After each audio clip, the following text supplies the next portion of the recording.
And here I am again trying to modify the landing gear bungee cord. It got so hot it still melted the bungee cord. When this is retracted, it actually sits right here.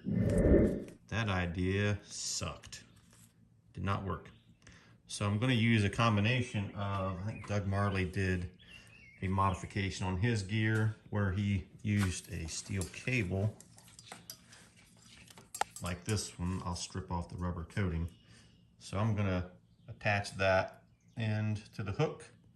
The steel cable will run along here. And then what I'm actually going to do, he had it run on the outside, I think down to a lower connection here. And the bungee cord ran up and down the leg vertically so that the steel cable would be the only thing touching the engine where it's hot. Obviously that won't melt. So what I'm going to do is run the cable through the hole where the original bungee cord used to be, and I got this little thimble type thing there.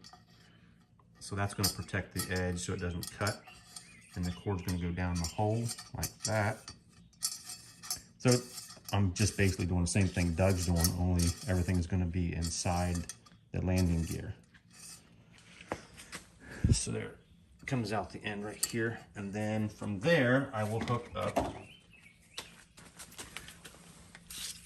the bungee cord. There's your landing gear, the wheel. I've got a wheel on mine anyway, but your skids, you'll have a skid.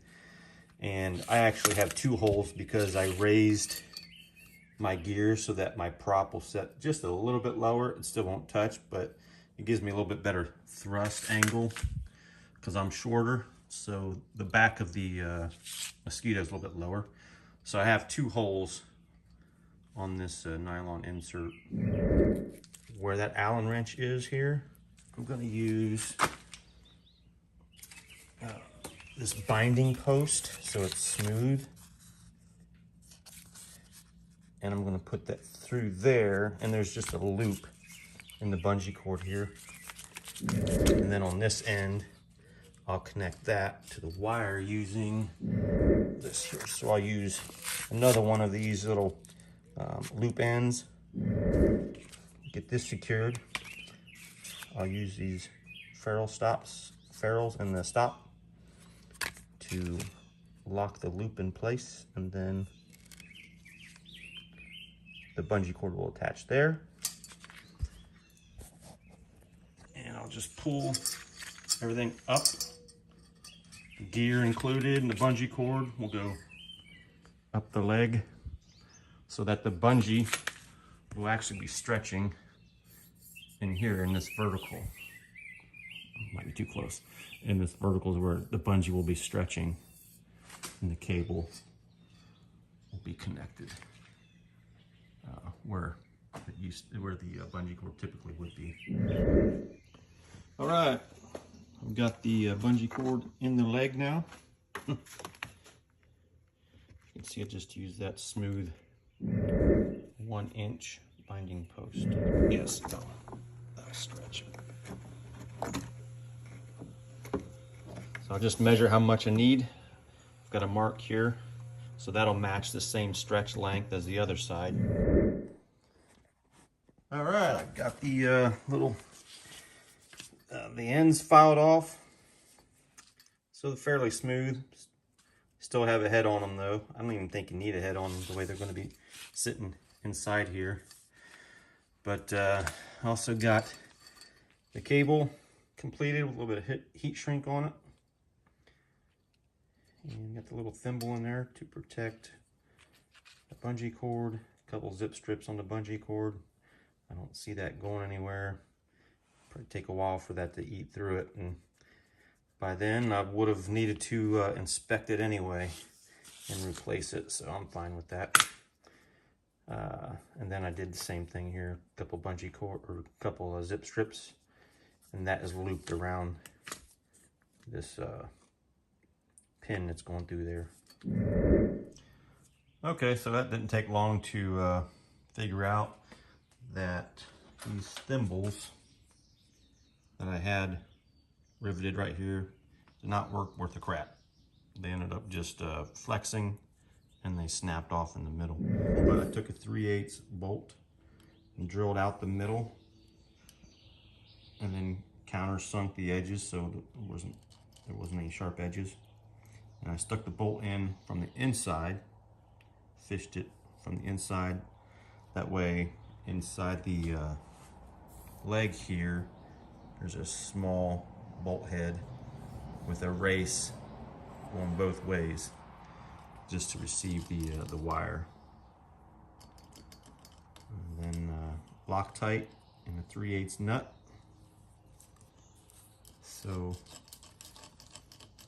that's going to hold really good. It's just a matter of how long this wire is going to last rubbing on the edge there, if it's going to fray or not. So with that in mind, I ended up just using a couple saddle clamps for temporary.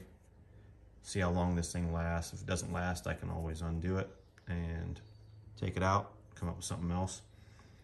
But if it does work out, I'll replace these saddle clamps with a couple ferrules and make it permanent. But for right now, that's what I come up with, and I have tested a few times. And also, thanks to Paul, he mentioned that, or maybe it was Doug, either one of those two brilliant men mentioned to hook your bungees on the frame instead of on this flat plate. So that does move, the wire out away from the starter, the engine. It does move that away a little bit. You can kind of see I did that on both ends. I just drilled a hole in the cap. And same thing over here.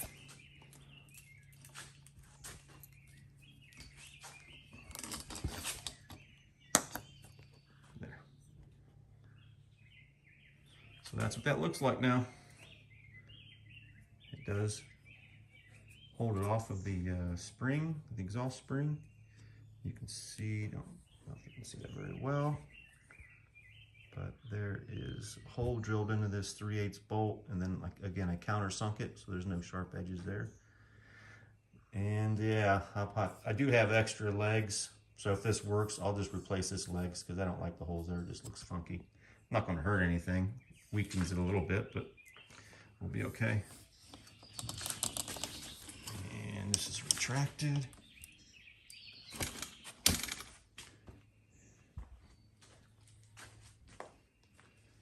It does hold the cable away from the starter. So thank you for another good idea to put the hook here.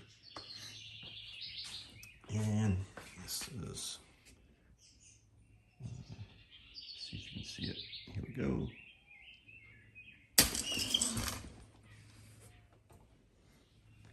And it doesn't hook, and then it doesn't hook there anymore, so that's cool. So far, I'm happy with it. We'll see how long it lasts, and I'll let everybody know if it's still going good.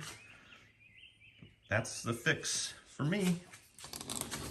It's nice and smooth, closing it, or retracting it, and then pops it back, just like the other side.